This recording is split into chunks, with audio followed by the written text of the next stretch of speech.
Malam ini tema kita keluarga yang dirindukan oleh surga. Ya, keluarga itu terdiri dari 3 unsur, minimal 2, umumnya 3. Apa itu? 1 suami, 2 istri, 3 anak. Ini satu keluarga. Ya, nah, untuk dirindukan oleh surga, maka ketiga unsur ini harus melaksanakan tugasnya masing-masing. Surga dunia maupun surga akhirat. Adakah surga dunia? Ada. Ada surga akhirat? Ada. Kewajiban kita percaya rukun iman, percaya kepada akhirat. Salah satu rukun iman yang 6 itu percaya kepada akhirat. Kalau orang tidak percaya kepada akhirat, maka dia akan melakukan apa saja semau-maunya. Nah, mari kita lihat, untuk membentuk keluarga yang harmoni, yang dirindukan oleh surga, pertama, hati-hati milih pasangan. Hati-hati milih istri, waspada milih suami. Bagaimana cara memilih istri? Bagaimana pedoman agama memilih suami? Kata Nabi, nikahilah seorang perempuan kalau dia perempuan, nikahilah seorang lelaki kalau dia lelaki. Untuk apa? 4 hal. Jadi kalau dia laki-laki, nikahi perempuan karena 4 pertimbangan. Kalau dia perempuan, terima laki-laki karena 4 hal. Apa itu? Pertama, kata Nabi, nikahilah dia dengan melihat 1, kecantikannya. Penting milih perempuan cantik, penting milih laki-laki gagah. Kenapa? Karena hampir 24 jam di depanmu. Baru pulang kantor, dia lagi. Mau tidur kita, dia lagi di depan kita. Mau sarapan, ada lagi dia. Berarti kalau jelek, pasti cepat ganti casing. Iya toh? Maka penting cari perempuan cantik, tapi tidak boleh menjadi pilihan utama. Kenapa? Karena cantik itu ada batasnya. Cantik itu ada waktunya. 17 tahun sweet seventeen, kau tersenyum, semua orang terpesona di komplek ini. 17 tahun. Tapi balik itu angka 17. 71 tahun. Kau tersenyum, lari cucumu. Kenapa? Dikira mau digigit. Apalagi zaman sekarang, jangan percaya cantik. Kenapa? Cantik bisa ditipu-tipu. Putih betul fotonya, mulus. Ternyata kamera 360. Cantik, tapi tipu-tipu. Hitam aslinya, ketemu aslinya. Putih di fotonya, ketemu aslinya hitam. Mukanya putih betul, hitam, lehernya hitam. Jangan percaya, bisa ditipu. Coba lihat sekarang, usia 70 tahun bisa dikasih mudah, nampaknya seperti 50 tahun. Maka cantik penting, tapi tidak boleh menjadi pilihan utama. Kenapa? Karena cantik itu ada batasnya. Yang kedua, kata Nabi, pilihlah dia menjadi istrimu karena keturunannya. Penting melihat keturunan, tapi tidak boleh menjadi prioritas utama. Kenapa? Karena ada orang, bapaknya Nabi, anaknya pengkhianat. Belajar dari kisahnya Nabi Nuh. Ada orang, bapaknya penyembah berhala, anaknya menjadi Nabi. Lihat kisahnya Ibrahim alaihissalam. Maka tidak boleh menjadi pilihan utama. Kenapa? Karena sejarah mengajarkan, ada orang bapaknya pengkhianat, anaknya menjadi beriman. Ada pula bapaknya yang Nabi, justru anaknya berkhianat. Yang kedua, pilihlah dia menjadi pasanganmu karena kekayaannya. Penting mencari orang kaya, tapi tidak boleh menjadi prioritas. Kenapa? Kekayaan juga ada batasnya. Dia kaya bapaknya, tapi anaknya 13. Bagi warisan, habis. Menjadilah lelaki yang tidak menggantungkan harta dan kebutuhan rumah tangganya sama mertua. Ketika Anda terlalu menggantungkan kehidupan ekonomi dalam rumah tanggamu kepada mertua, maka kalian tidak akan independen, kalian tidak akan bebas, dan kalian akan selalu hidup di telunjuk jari mertuamu. Kau merdeka. Dan yang keempat kata Nabi, nikahilah dia karena apa? Karena agamanya. Lalu mahasiswa saya bertanya, Ustadz, kenapa agama nomor 4? Mestinya ke nomor 1. Betul, agama nomor 4, tapi dia tidak titik di situ. Dia koma, lalu ditegaskan oleh Nabi, utamakan agamanya, karena dengan agama kau dapat keempat-empatnya. Untuk mendapat, dialah keturunan baik-baik, dia cantik, dia orang kaya, kemudian bagus agamanya. Kumpul empat-empatnya ini, 1000 perempuan belum tentu ada 1. Ada yang cantik mukanya, akhlaknya kesurupan. Ada lagi anak orang kaya, mukanya lagi hancur. Ada lagi keturunan baik-baik, miskin lagi. Untuk mendapat sempurna 4 sangat sulit. Kalau ada di Bengkalis ini, di komplek Duri ini, kalau ada ibu, tolong tunjukkan saya juga masih mau. Jatah kita kan 4 giga bos. Sayang kita dikasih 4 giga, kok cuma pakai 1 kuota weh. Sayang pak, mubasir 3 giga. Iya kan, 1 giga kabur gambar, hilang sinyal, tiba-tiba haid, hilang lagi sinyalnya.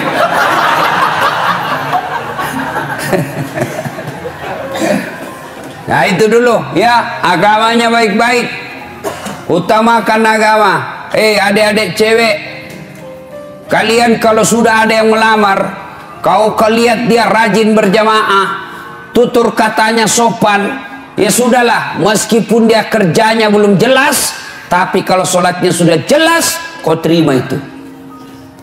Jangan kau terlalu sombong, mentang-mentang kau sudah kerja, mentang-mentang kau sudah baik pendapatanmu, ada yang datang melamarmu penghafal Quran, apa kau bilang? Berani betul lamar saya. Apa modalmu? Ya modalnya hafalan Quran. Orang yang hafal Quran itu Quran berjalan. Kau tolak, Allah tutup pintu jodohmu, akhirnya kau jadi gasturi. Tahu gasturi? Gadis tua Republik Indonesia.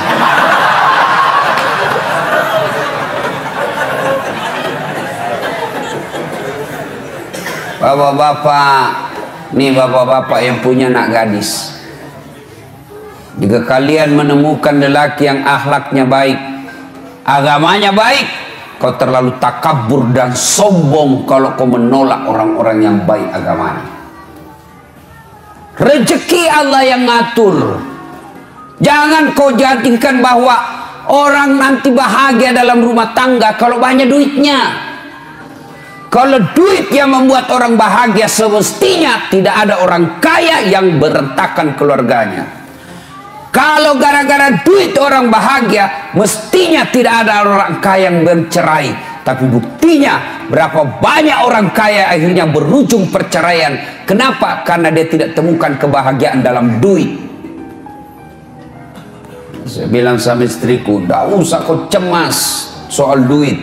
Duit tidak kau bawa mati. Ngapain kau cemas soal duit? Duit kau tidak bawa mati. Langsung dia bilang membalik, langsung dia bilang, iya betul duit tidak dibawa mati, tapi kalau tidak ada duit rasanya mau mati.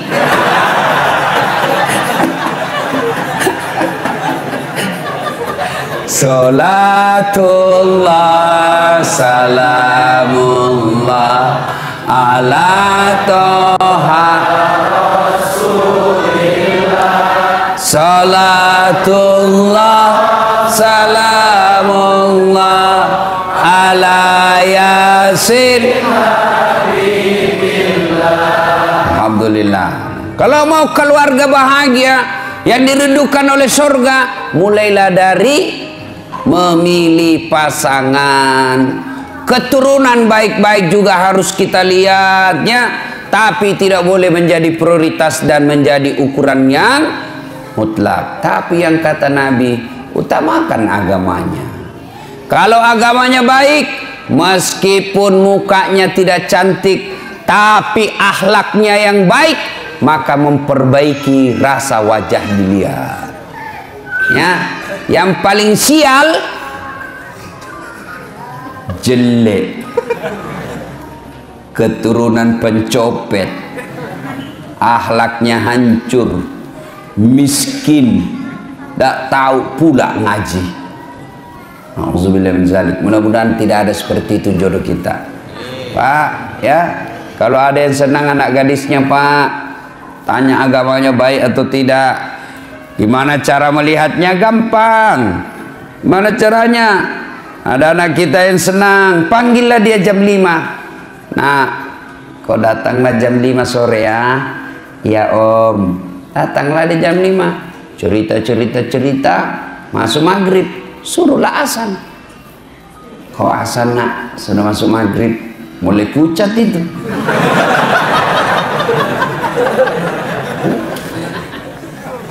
Sudah asan, nah, suruh imam sholat. Nah, sekalian kau imam sholat maghrib. Sebentar lagi kau akan menjadi imam bagi anak saya. Saya kau mendengar. Gimana kau imam? Kalau dia sudah jadi imam baca Al-Fatihah masih lancar. Begitu surah pendek, langsung dia ambil pilihan paling tepat. Kul huwallahu. Sudah perlu mencurigakan itu, Pak. Sayang, seribu sayang. Manusia akhir zaman sekarang, kalau ada yang lamar anaknya, langsung dia tanya, di mana kerja? Ada mobilnya enggak? Sudah ada rumahnya? Tidak salah, tapi semua yang Bapak tanyakan itu tidak ada gunanya ketika agamanya tidak beres. Saya ini hampir tiap hari orang curhat. Berapa banyak perempuan yang disengsarakan. Kenapa? Karena suaminya kaya, cakep. Kaya, cakep inilah yang kadang-kala kurang ngajar. Kenapa? Karena dia pikir saya kaya, banyak duit, siapapun saya mau pasti dia mau sama saya. Karena dia anggap gampang. Maka, bapak-bapak yang punya istri, yang punya suami, lalu punya anak, ada yang lamar anakmu, maka lihat agamanya. Agamanya dulu. Semoga dengan pertimbangan agama, ketika usia senja, anak-anakmu nanti insya Allah mengurusmu ketika kalian sudah tua. Tapi kalau agamanya tidak baik, meskipun penghasilnya banyak, rumahnya banyak, mobilnya mewah, kau datang ke rumahnya, dia lebih sayang sama potnya daripada kalian mertuanya. Pecah potnya marah, apa itu bapakmu? Sudah pensiun bikin jengkel saja kerjanya. Apa enaknya sudah gitu, Pak? Lebih hormat sama karpetnya yang harga puluhan juta, hanya karena kalian di situ tiba-tiba jatuh gigi palsumu. Marahlah dia. Itu kalau dia terlalu kaya tapi tidak baik agamanya, lebih dihargai harta yang ada di rumahnya daripada kehadiran mertua dan orang tuanya. Pilih agamanya. Ya. Nah, itu dulu cara memilihnya. Pegang ini.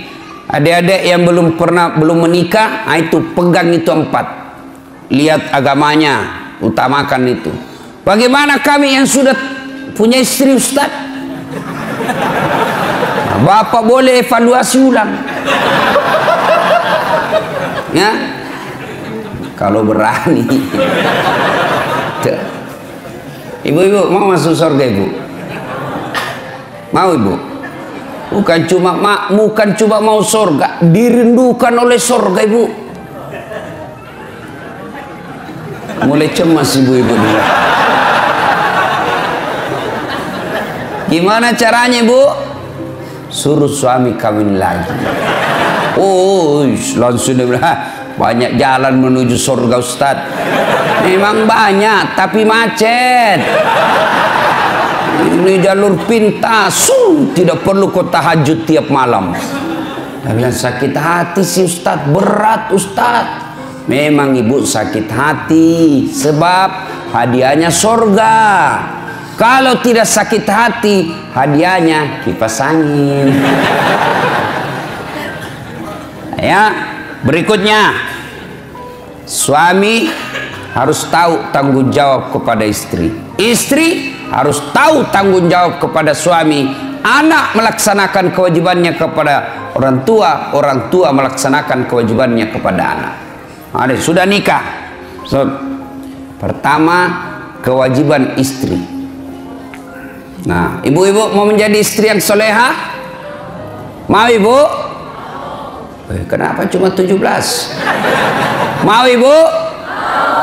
Nah, ibu kalau mau, nih laksanakan tugas-tugas istri yang soleha.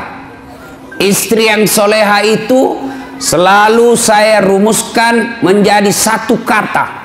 Istri yang soleha, satu kata. Apa itu? Rena. Apa itu Rena Ustadz? Singkatan dari R, E, N, A, H, Rena. Apa itu Rena Ustadz? Satu, ramah. Maka istri yang soleha bertutur kata yang sopan santun kepada suaminya, bicaranya santun, ngomongnya sopan, maka itulah istri yang baik. Ibu, ketahuilah tidak ada suami yang senang ketika dikasari sama istrinya. Meskipun istrinya lebih banyak penghasilannya, meskipun istrinya lebih tinggi pendidikannya, meskipun istrinya lebih tinggi status sosialnya, tapi suami merasa saya lakimu, saya suamimu, saya kepala rumah tanggamu, tolong hormati saya. Makanya kadangkala kalau laki-laki sudah marah, dia kadangkala bilang, saya tahu uangmu banyak, saya tahu ke orang tua mau orang kaya, saya tahu gajiku tidak seberapa, tapi tolong hargai saya sebagai suamimu. Tuh laki-laki. Maka ibu, kalau kamu dapat kasih sayang suamimu, tolong hormati. Salah satu cara menghormatinya, jangan kau bicara kasar sama suamimu. Alangkah bahagianya seorang suami, datang istrinya, datang suaminya cari nafkah, disambut dengan kalimat dan sopan santun. Assalamualaikum kakandaku Arjuna. Waalaikumsalam adindaku Sri Kandiku. Bagaimana kabarmu bang selama hari ini? Capek deh, meskipun engkau capek, aku akan membuatmu bahagia di dalam. Silahkan masuk bang.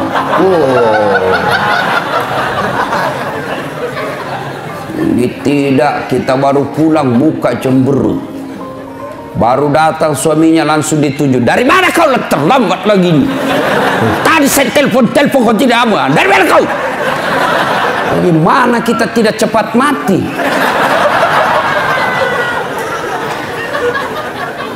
Ya, Bu. Maka ketika kita mendapat istri yang sopan berbicara, itulah surganya dunia. Bapak senang enggak perempuan yang kasar? Mana ada mau pak? Kan kita senang yang lembut-lembut bicara. Kita pas pulang tunduk-tunduk capek. Waduh capek betul, hari ini keras sekali perjuangan di kantor. Maka istrinya membahagiakannya. Sabar bang, memang begitulah cari nafkah. Mudah-mudahan capek itu akan menjadi pemberat timbanganmu di akhirat kelak. Meskipun kerjamu berat, tapi saya tetap meringankan segala kewajibanmu di dunia ini. Enak perasaan kita, Pak. Baru kita datang, capek di pasar, rugi, di jalan macet, panas lagi. Baru kita datang, dia bilang, memang kau bego, dagang kau rugi, bawa mobil tabrakan, enggak ada bego. Hancur kita punya harga diri, dibego-begoi sama istri. Iya, kalau dia cantik, ini gendut.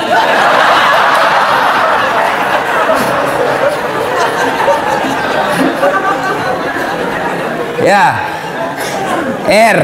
Rama. Yang kedua, apa itu? Elok. Istri yang soleha, maka dia berpenampilan cantik dan menarik di depan suaminya. Hai, bayangkanlah istrimu masing-masing.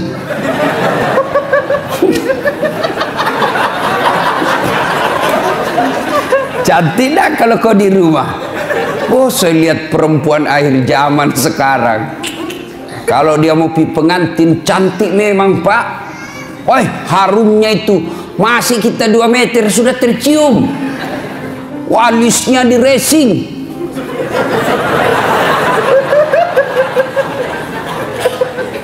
Gitu tuh.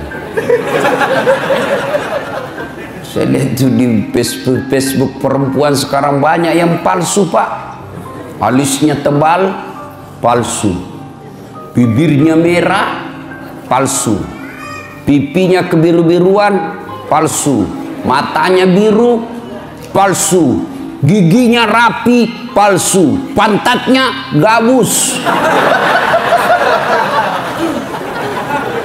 Cantik memang kalau mau nepi pengantin, Masya Allah, cantik betul.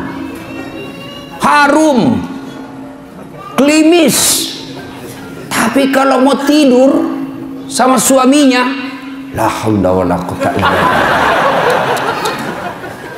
Kan kita ini membayangkan di kantor capek, berpikir kita di jalan macet. Kita berharap mudah-mudahan sampai di rumah kita dilayani dengan baik. Perempuan yang kita akan datangi membuat kita senang. Sampai di rumah dilihat istri di depan rumah pakai daster, kelihatan tali BH. Dikasih tahu baru turun kita dari mobil. Oh, istri saya kok kayak gini.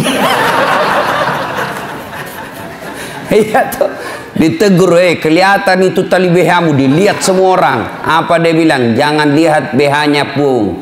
Yang penting rasanya, bos. Ya, halo Ibu. Bu. Ibu. Woi. Mau ndak dirindukan surga?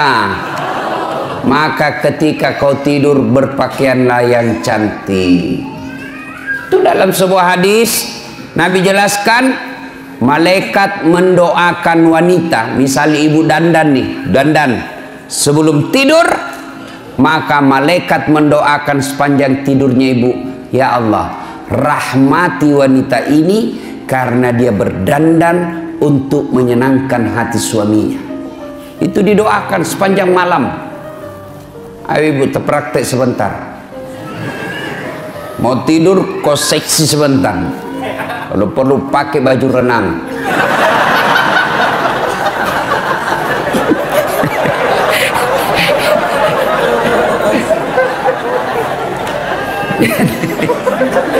Jangan juga salah paham. Mentang-mentang sudah dengar, dia sudah cita-cita besok kalau datang suami saya akan penampilan lain dari yang lain.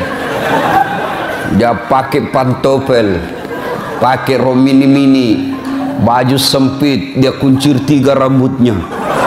Satu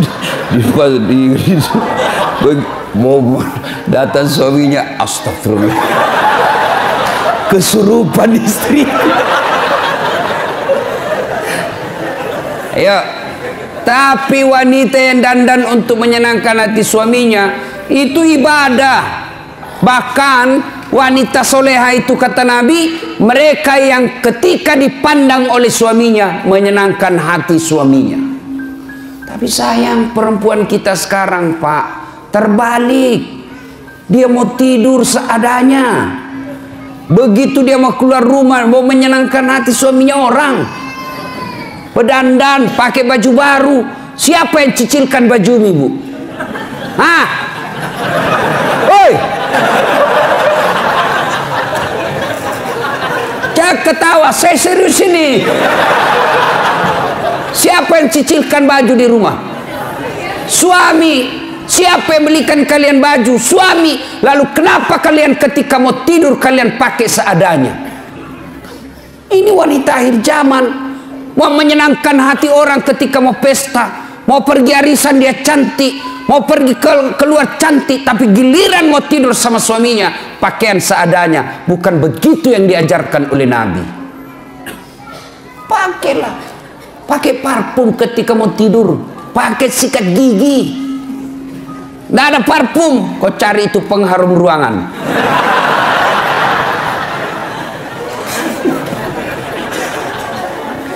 R-E-N. Apa itu N? Nikmat. Istri yang soleha pandai memasak merasakan kesenangan suami. Sayang seribu sayang, wanita zaman sekarang mereka tidak mau belajar masak.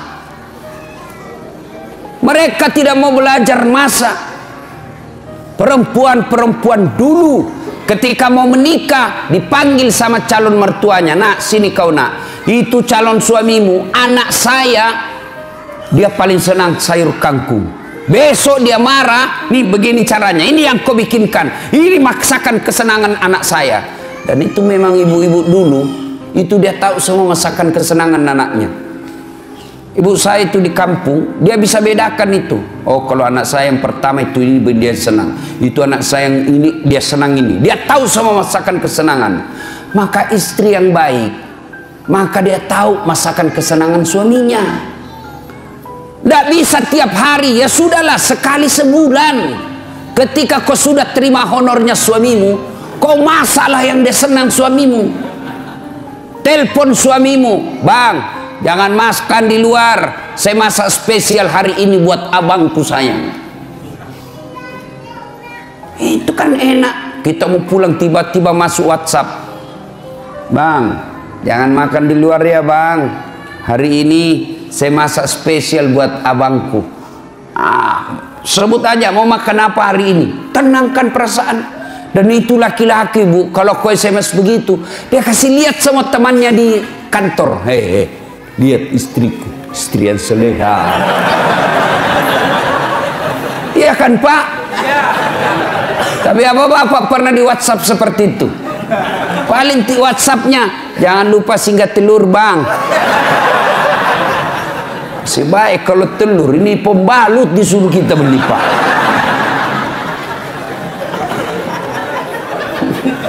Apa ketawa membayangkan diri sendiri? Bu, sekarang tapi sayang wanita sekarang, mereka lebih senang baca-baca kosmetik ya daripada resep membahagiakan suami.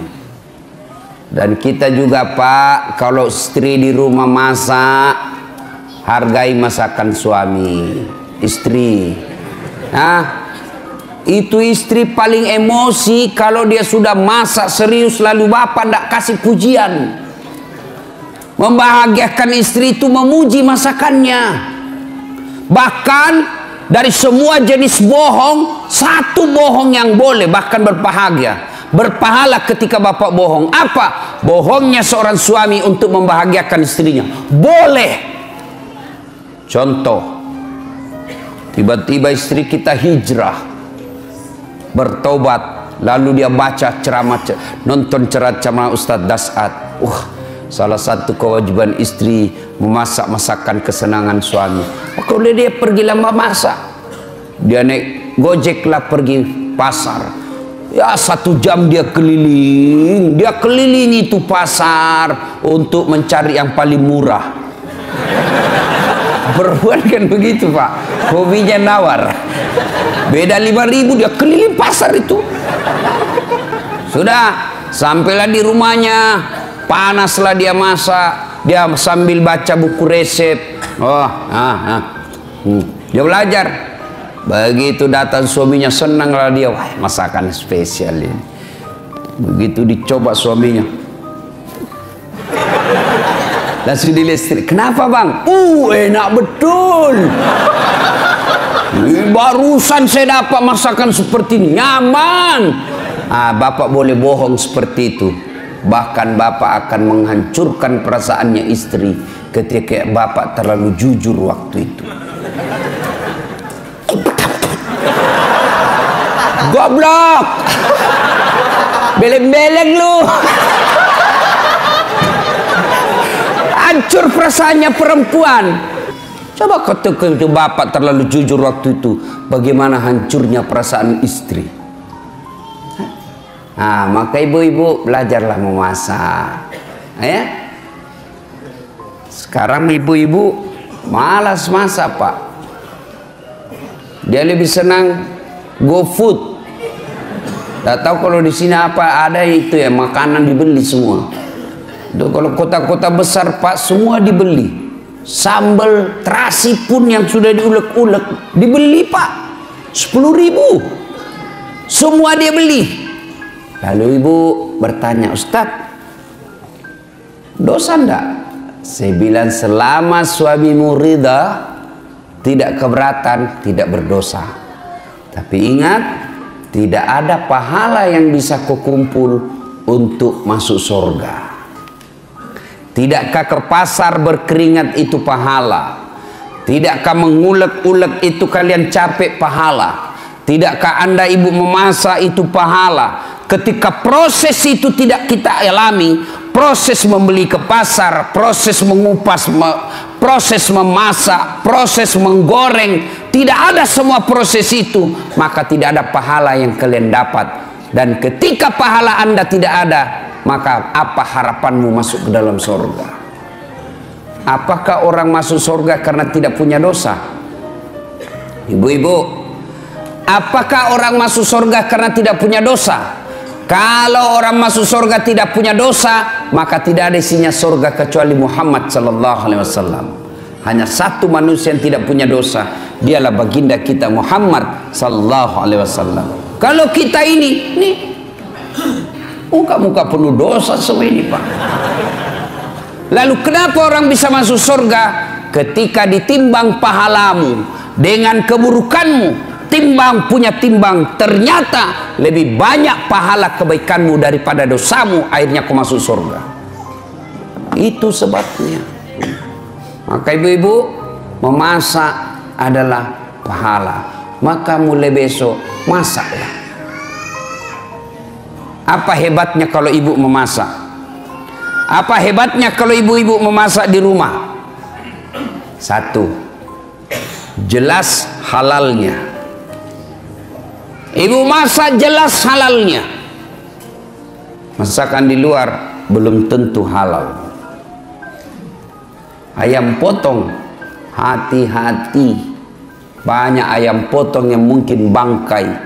Banyak ayam potong yang mungkin tidak halal. Kenapa? Karena yang memotong bukan orang Islam. Banyak ayam potong barangkali haram. Kenapa? Karena dipotong bukan atas nama Allah.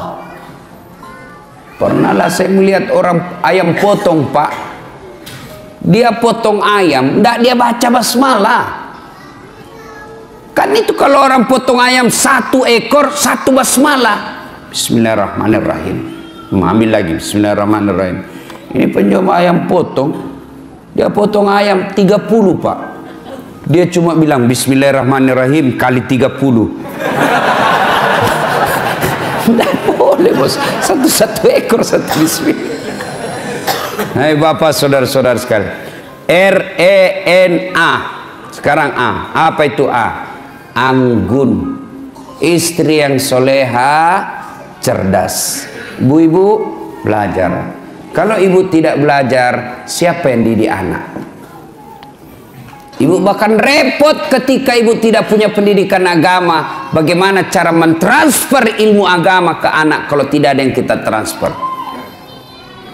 Ada ibu ditanya sama anaknya, "Mak, kenapa tahun lahirnya Nabi disebut tahun gajah?" Apa dia bilang mamanya? "Karena bukan tahun kambing, Nak."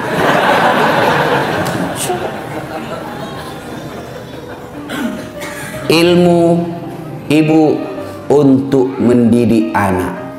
Maka ibu-ibu sekolah kuliah tinggi-tinggi sebenarnya bukan sekedar untuk cari kerja.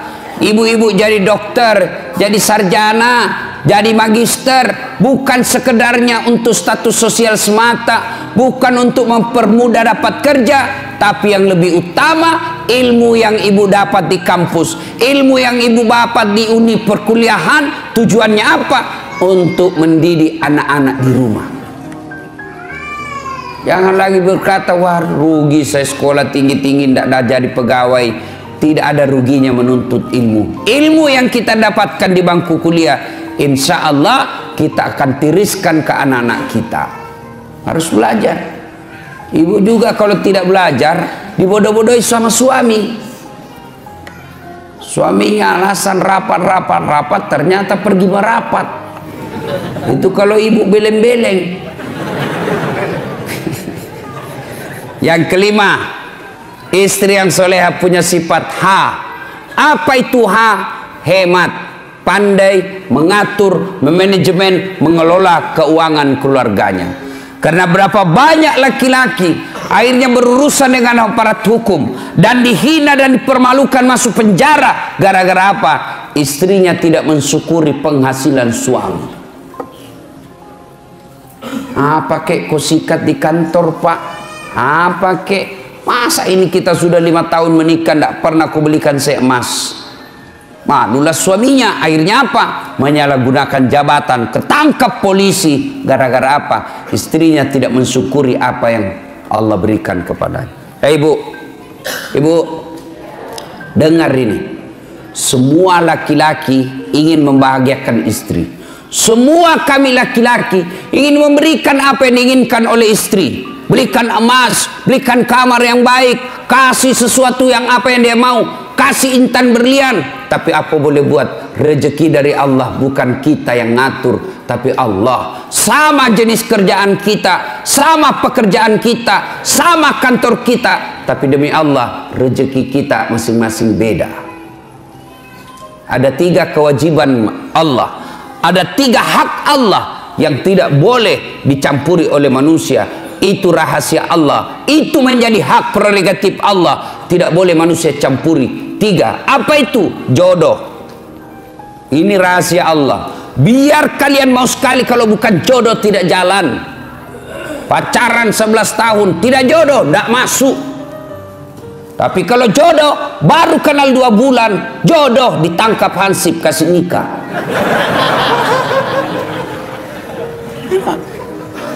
Dua, ajal.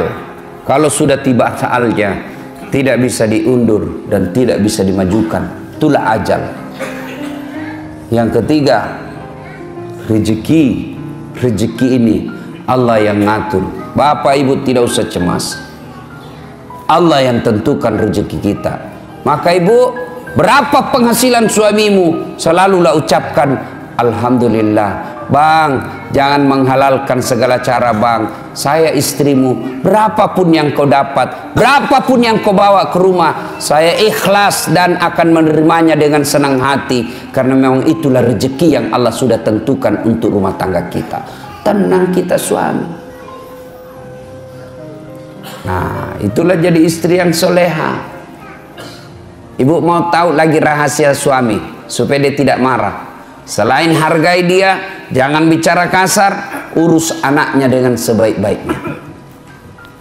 Karena itulah prestasi terbesarnya seorang suami, anak. Nah, bapak-bapak mau punya istri seperti yang saya jelaskan tadi? Mau? Mau? Nah, bapak juga harus jelaskan tugasnya sebagai suami. Apa tugas sebagai suami? 1, mendidik. Didik istri kita didik anak-anak kita. Gimana kita mau mendidik istri kalau kita sendiri tidak bisa memberikan teladan? Dan mendidik istri tidak sekedar mengharapkan apa yang didapat di bangku kuliah, tapi mendidiknya harus kita memberikan contoh yang baik. Tidak mungkin istri kita bisa sholat subuh lebih awal kalau suaminya sendiri sudah jam 7 masih tidur. Tidak mungkin istri kita bisa berbicara yang santun kalau kita laki-laki setiap marah kasar ngomongnya. Engkau goblok memang kau. Apa dia tahu ini si gendut hitam, pulang kau di rumahmu. Apa? Sepertilah Rasulullah Muhammad SAW. Beliau rumah tangganya beliau kecil. Coba lihat, baca itu sejarah hidup rumah tangga Rasulullah. Rumah beliau dijelaskan oleh riwayat kalau beliau berdiri sholat jamaah, kepalanya Rasulullah tersentuh dengan plafonnya. Bayangkan kecilnya itu rumah Rasulullah. Kalau beliau sujud berjamaah dengan Aisyah, kepalanya Aisyah mengenai kakinya Rasulullah Muhammad SAW. Begitu kecilnya rumahnya. Tapi beliau dalam keadaan rumah yang kecil itu, baiti jannati, rumahku laksana surga bagiku. Kenapa Rasulullah? Satu, karena Rasulullah memberikan keteladanan, memuliakan istrinya, tidak pernah menghina istrinya, tidak pernah kasar bicara sama istrinya, tidak pernah menyakiti hati istri beliau, padahal beliau punya istri 11. Bapak berapa istri? Kenapa satu? Pernah dengar cerita orang kaya banyak sekali amalnya, Pak, diadili, namun panggil tersangka 10, maju. Rumah berapa? 5. Mobil, alhamdulillah sesuai jumlah keluarga. Anak saya 5, masing-masing saya belikan mobil, istri juga saya 7. Sedekah, alhamdulillah saya membangun satu masjid, orang-orang miskin saya bantu. Haji, alhamdulillah 2 kali haji, umroh tiap tahun. Sholat, alhamdulillah 5 waktu saya tunaikan, sunnah-sunnah pun saya jalankan. Alhamdulillah. Wah, kau rupanya orang baik. Haji, silahkan kau masuk surga. Sudah dia surga. Tinggal beberapa langkah masuk dalam surga, dipanggil kembali sama malaikat. Haji, haji, haji, tunggu dulu. Apalagi malaikat. Ini tunggu dulu. Masih ada satu pertanyaan yang luput ini. Apa? Berapa istrimu?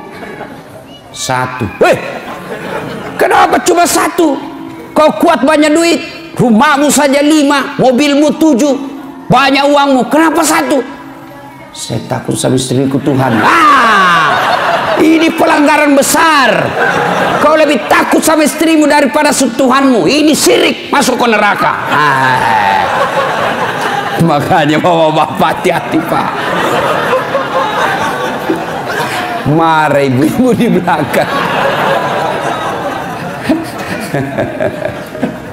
Bahwa saudara-saudara sekalian, ya. Nah, kewajiban suami mendidik istri. Lihatlah Rasulullah. Rasulullah itu memberikan keteladanan, lebih banyak memberi contoh daripada jangan ini, lakukan ini, lakukan ini. Tidak, Nabi mendidik istrinya dengan memberi contoh. Kalau bapak berkehendak istri rajin sholat, maka bapak beri contoh tidak pernah menelehkan sholatnya.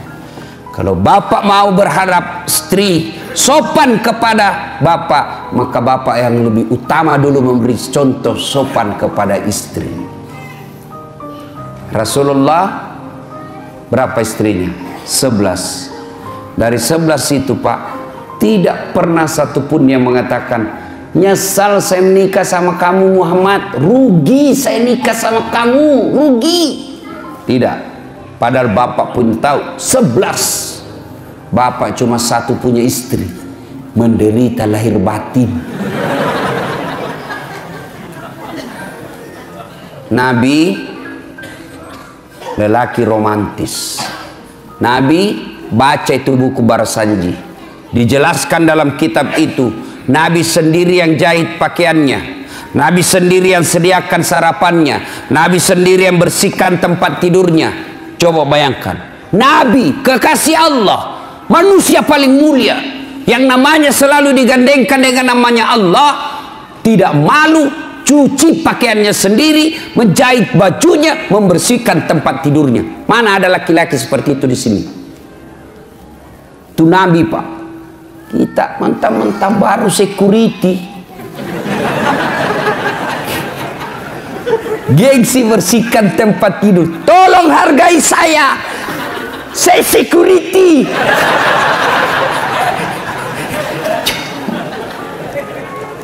Itulah Rasulullah. Tidak malu bersihkan tempat tidurnya. Coba. Mulai besok, Pak, memperbaiki diri rumah tangga kita. Berikan contoh yang teladan yang baik. Jangan pernah kasar bicara sama istri. Nabi romantis. Begitu romantisnya Nabi, Masya Allah. Minum. Beliau kalau minum, setiap minum begini. Coba saya kasih contoh ya. Oh, ini ada yang sudah terbuka. Misal Pak ya, boleh minum. Bismillahirrahmanirrahim. Dia kasih istrinya. Hebatnya lagi, bekas bibirnya istrinya yang diminum. Jadi beliau minum gini. Kasih lagi istri. Minum lagi setutuguk, kasih lagi istri. Hebatnya bekas bibirnya istrinya. Coba kalau bapak minum bekas bibir istri. Kenapa bang? Bau betul mulutmu.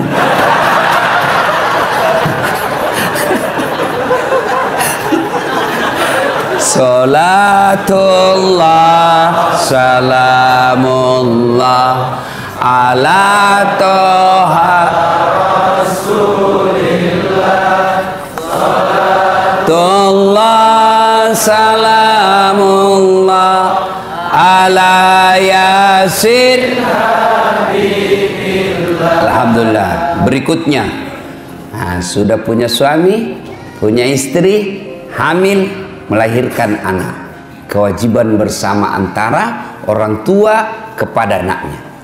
Apa kewajibannya? 1, lahir anakmu, kasih nama yang baik. Nama yang baik nama artis? Bukan. Nama yang baik nama selebriti? Bukan. Nama yang baik, nama yang ada doa dan harapan kebaikan di dalamnya. Kasihlah nama-nama sahabat Nabi. Nah, saya kasih kau nama Khalid. Ini Khalid, salah satu sahabat Nabi yang menjadi panglima perangnya Umar bin Khattab, dibawa kepemimpinan komandonya Khalid bin Walid. Tidak pernah satu kali pun perang yang dia pimpin kalah. Inilah Khalid. Saya mau kau nanti menjadi besar panglima orang Islam yang membela agamamu. Nih, saya mau kau seperti Khalid. Nah, lahir anaknya perempuan besar. Nah, saya kasih kau nama Sumayyah. Siapa Sumayyah, Pak? Nih Sumayyah, wanita, budak, pembantu zaman dulu, tapi akidahnya kuat, tidak pernah mau menghina Islam, tidak pernah mau menyerah membela Islam, sampai dibunuh oleh bajikannya hanya karena dia tidak mau mengatakan Muhammad pembohong. Dipaksa mengatakan Muhammad pembohong, dia ludahi Abu Jahal mukanya. Pak, Abu Jahal, mukamu lebih hina daripada kotoran onta. Marah Abu Jahal, dia tikam Sumayyah, meninggal. Manusia pertama mati syahid bukan laki-laki, Sumayyah. Saya mau seperti kau bela agamamu. Sumayyah. Jangan kasih nama artis. Apa artis? Iya kalau baik akhlaknya. Coba lihat artis-artis kita sebagian. Ramadan dia pakai kudung, Ramadan dia nangis-nangis Pak. Selesai lebaran telanjang lagi pakaiannya. Mau anak-anak kita menjadi orang munafik seperti itu? Saya mau kasih kau nama siapa nak? Lionel Messi. Supaya kau jago main bola. Apa jago main bola sampai sekarang saja PSSI selalu ribut?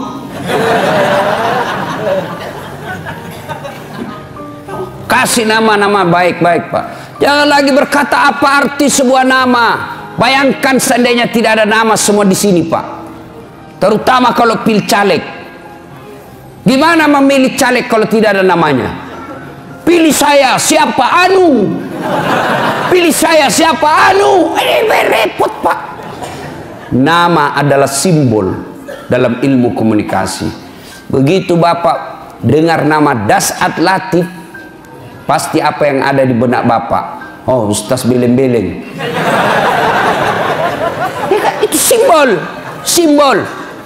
Nama dalam Islam, nama adalah doa, nama adalah identitas. Coba saya kasih kau nama nak Mutmainnah. Apa artinya mutmainnah? Jiwa yang tenang. Maka setiap orang memanggilnya Mutmainnah, wahai kau jiwa yang tenang. Orang doakan. Kalian juga ini untuk seingat. Kalian yang punya nama Muhammad, jangan kau hina itu nama. Kalian yang punya nama Muhammad tapi sifatmu menghina Muhammad, kalian akan tanggung jawab nanti di akhirat. Marah itu yang menyandang nama Nabi. Dan ketika kalian cinta kepada Nabi, nama Muhammad jangan kalian tulis ringkas-ringkas. Namamu misalnya Faisal, Muhammad Faisal, kau tulis M Faisal. Apa itu M? Makan, mandi, mencret. Jangan kau rungkas itu manusia mulia. Tulis panjang-panjang Muhammad. Jangan kau tulis M Faisal. Lebih Faisalnya kau ringkas Muhammad F. Jangan F Faisal, M Faisal. Lebih kau Muhammad F. Panjangin tulis itu. Manusia mulia itu. Jangan ringkas-ringkas nama. Penting jangan seperti mahasiswa saya, dia tulis namanya W Taufik W yang betul namamu itu tulis, jangan kau ringkas-ringkas. Tulis itu. Tidak muat apa saya Ustaz? Tulis. Tidak muat. Boy, benar ternyata memang panjang Pak. Apa itu W Taufik? W ternyata kepanjangannya wabillahi taufik wal hidayah. Assalamualaikum.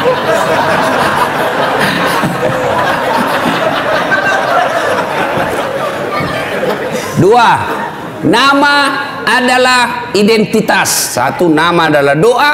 Yang kedua, nama adalah identitas. Ciri. Coba Pak, kalau Bapak sebut nama minimal sebisa 2 tahun. Coba Bapak sebut nama. Misal Bertus Ginting. Biasanya non muslim ini Pak. Iya toh? Iya. Dari nama saya bisa tahu. Muhammad Iqbal pasti Islam. Bertus Ginting non muslim. Yang kedua, suku. Dari nama saya tahu sukunya ini siapa. Siapa namamu? Ambot Dalle, Bugis. Tidak mungkin Ambot Dalle Jawa. Tidak mungkin. Tidak mungkin. Paling kalau Jawa Margono, Jokowi. Jawa itu Susilo Bambang Yudhoyono. Jawa Pak. Kalau Ambot Dalle Bugis. Tidak mungkin. Siapa namamu? Ambok Doli. Suku Klaten. Nggak mungkin, Pak. Ya. Nah, kasih nama yang baik. Lahir anak, kasih nama yang baik. Yang kedua, kewajiban orang tua mendidiknya. Didik anak. Bagaimana cara mendidik anak? Silakan baca buku-buku riset. Tapi bapak keliru dan sesat ketika bapak mendidik anak meninggalkan Al-Quran. Allah mengabadikan satu surah untuk kita orang Islam, metode dan tata cara yang tepat dalam mendidik anak. Surah apa, Ustaz? Ada yang tahu? Ada yang tahu? Coba saya kasih hadiah. Ayo angkat tangan. Siapa yang tahu? Saya kasih hadiah. Siapa? Ayo mana? Ah, ya. Anak muda. Siapa surah apa? Angkat tangan, sebut, naik ke sini. Nah, berapa Pak? Surah ayat. Karena Bapak lupa ayatnya cuma 50, Bapak hadiah. Hadiah. Siapa yang tahu surah apa? Ya kan sudah ditahu, surah Luqman. Ayat berapa? Ayo Bapak. Ayat 12 sampai pokoknya ayat 12 sampai dan seterusnya. Ini hadiahnya Pak. Coba Pak. Lain-lain itu rasanya uang Ustadz Pak.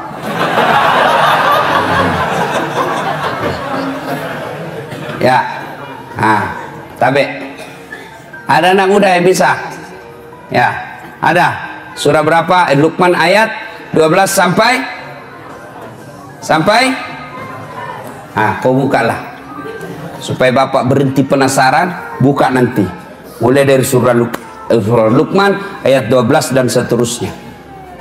Bagaimana Al-Quran mendidik anak? Di situ, ya bunayya la tusrik billah, wahai anakku, jangan kau menserikatkan Allah. Itu dulu ajarkan anak-anak kita. Bagaimana cara mendidik anak yang masih kecil, usia 2 tahun, 3 tahun? Bagaimana cara mendidik anak? Biasanya anak-anak kita senang dengan lagu, maka perkenalkan agama tauhid dengan lagu-lagu. Dengan lagu apa? Lagunya Umi Rama. Katakan Tuhan itu satu. Itu lagunya Umi Rama. Kasih lagu-lagu yang Islami. Topi saya bundar, bundar topi saya. Kalau tidak bundar, bukan topi saya. Ya pastilah karena kepala kita bundar. Gantilah itu lagu. Tuhan saya Allah, Allah Tuhan saya. Kalau bukan Allah, bukan Tuhan saya. Itu akidah. Banyak Tuhan. Ada Tuhan Siddhartha Gautama, ada Tuhan Sang Buddha, ada Tuhan Yesus Kristus. Tapi kita orang Islam, Tuhan kita Allah. Tuhan yang saya sebut tadi bukan Tuhan orang Islam. Tuhan kita Allah. Siapa itu Allah? Pencipta alam semesta. Jelas. Ibu-ibu dulu kan bagus-bagus lagunya mendidik anak. Masuk bulan Maulid seperti ini, dia lagu-lagu Maulid.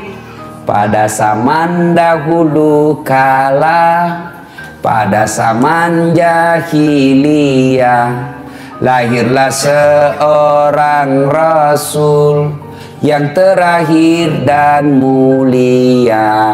Anaknya bertanya, siapa ya mak? Nabi terakhir mak. Dan lanjut laginya, Nabi Muhammad namanya.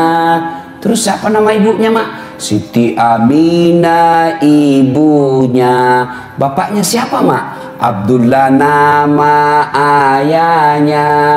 Di mana tinggal? Di Dumai atau Bangkalis? Madinah tempat tinggalnya. Oh gitu ya mak. Terus gimana lagi dong mak? Setelah dewasa diangkat menjadi rasul. Siapa yang angkat mak? Vice President atau security?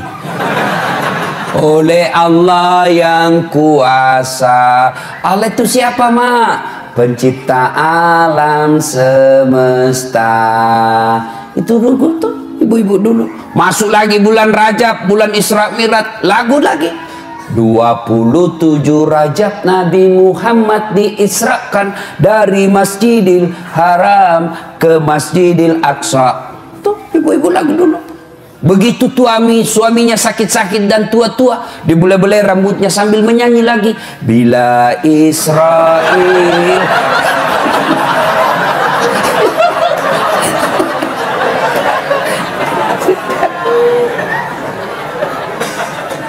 Kenalkan akidah melalui lagu-lagu. Apa salah lagu-lagu? Enggak, ini adik-adik nih. Banyak juga ini yang baru belajar agama 3 bulan. Itu pun kelas Google. Lagu haram, sesat. Kenapa sesat, Dek? Tidak apa sama Nabi. Siapa bilang?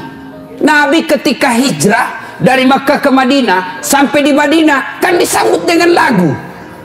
Tala'al badru alaina min saniyatil wada.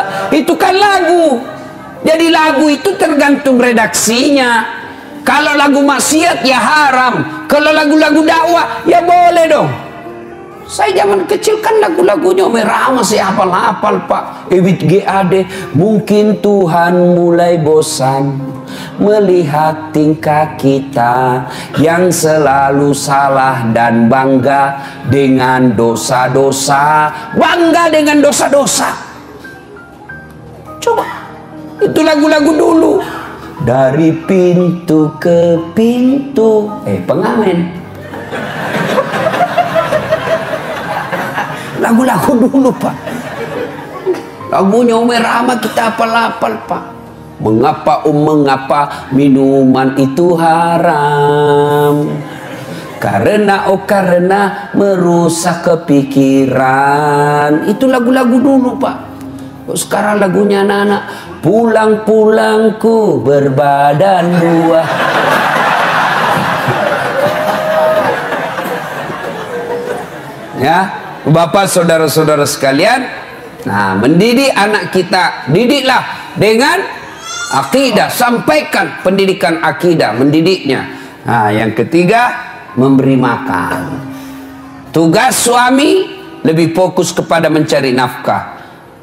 Tugas istri lebih utama kepada mendidik. Kenapa? Karena istri lebih banyak tinggal di rumah ketimbang suami.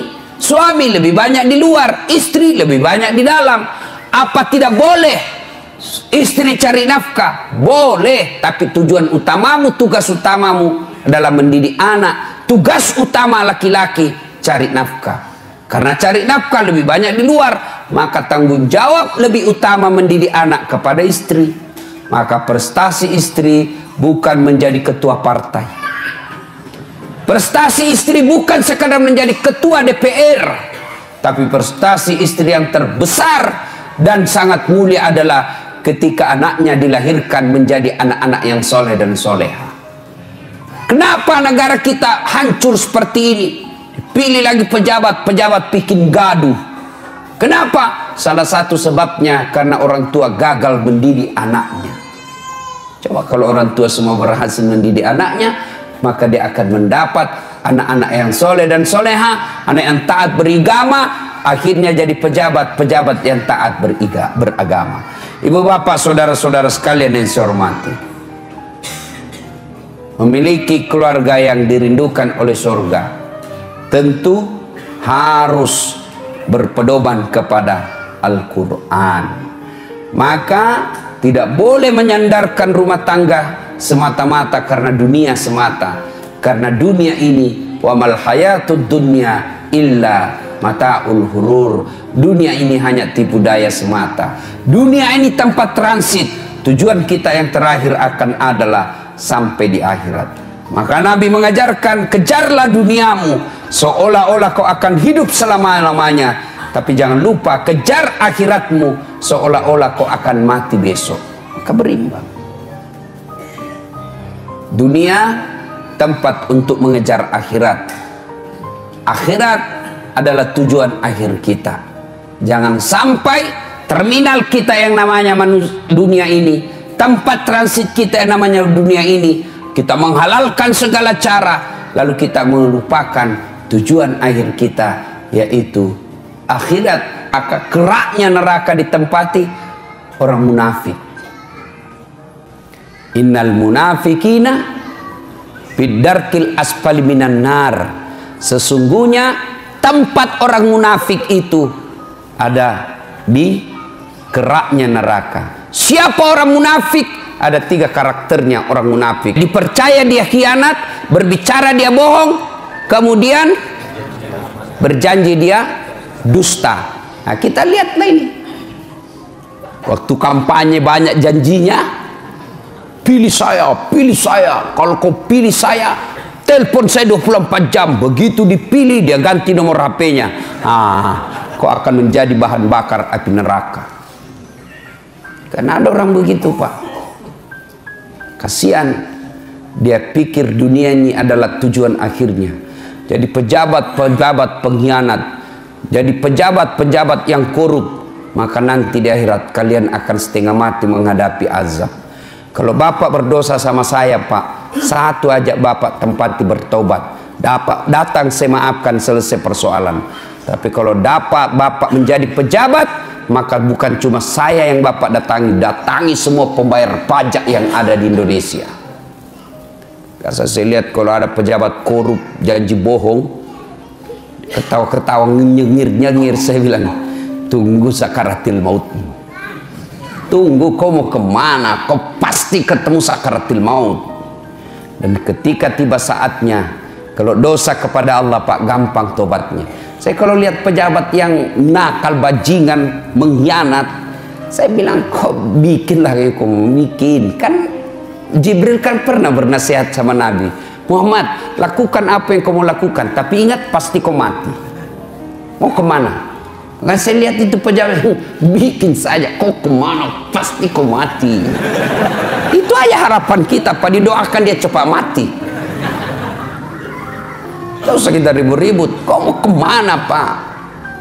Bapak dosa sama saya, dosa kepada Allah gampang. Andai saja boleh kau memilih dosa, dosa kepada Allah dengan dosa kepada tetanggamu, dosa kepada rakyatmu, lebih kau dosa kepada Allah. Kenapa? Dosa kepada Allah gampang tobatnya, dosa kepada manusia susah tobatnya. Dosa kepada Allah, menyesal, mengakui, tidak ulang, ganti dengan kebaikan, selesai urusannya. Tapi kalau sama manusia, Bapak harus datang minta maaf sama yang Bapak pernah sakiti. Jadi bupati-bupati pengkhianat, seandainya dilihat itu, Pak, tanggung jawabnya sebagai pemimpin, tidak ada orang mau ikut pilkada, Pak. Susahnya jadi pemimpin, Pak. Di satu kabupaten ada yang menjual khamar dan orang pejabat tahu, maka semua dosa-dosa di situ dia tanggung itu pejabat. Kalau dosa kepada Allah gampang. Tapi kalau dosa kepada manusia, Bapak harus datang kepada seluruh rakyat minta maaf. Bukan cuma itu, kalau berkaitan dengan uang negara yang kau salah gunakan, kembalikan itu uang. Selama uang hasil jarahan itu kau ambil, selama itu tobatmu tidak diterima Allah. Dan pada saatnya nanti tiba, kita diadili, disuruh pikul itu mereka yang pernah mencuri uang negara.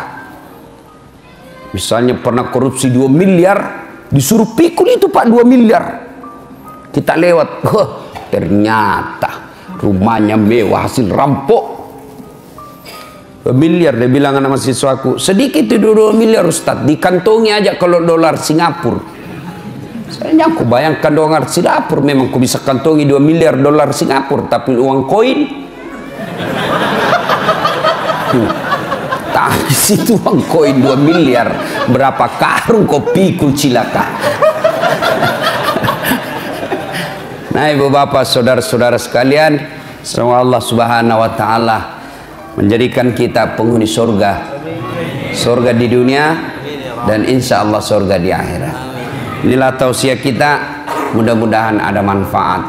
Terima kasih kepada panitia yang telah berupaya mendatangkan saya berkomunikasi secara kontinu dan tidak henti-hentinya agar saya bisa datang ke tempat ini sehingga saya bisa bertemu dengan Bapak Ibu sekalian. Alhamdulillah senang bisa berjumpa dengan bapak-bapak. Cuma kadang-kala yang membuat saya agak tidak enak mendengarnya kalau begitu dilihat dia bilang, ternyata aslinya kecil. Bilang aslinya gagah. Mudah-mudahan ada manfaat. Sebelum kita akhiri, mari kita berdoa pada Allah Subhanahu wa taala. Mohon izin mengirimkan suratul Fatihah kepada Rasulullah Muhammad sallallahu alaihi wasallam, khasiat dan keutamannya. Mohon keikhlasan untuk almarhum bapak saya. Ila hadratin Nabi Mustafa Muhammad sallallahu alaihi wasallam, summa hususil ruhil almarhum Abdul Latif bin Syapo. Al-Fatihah. Auzubillahi minasyaitonir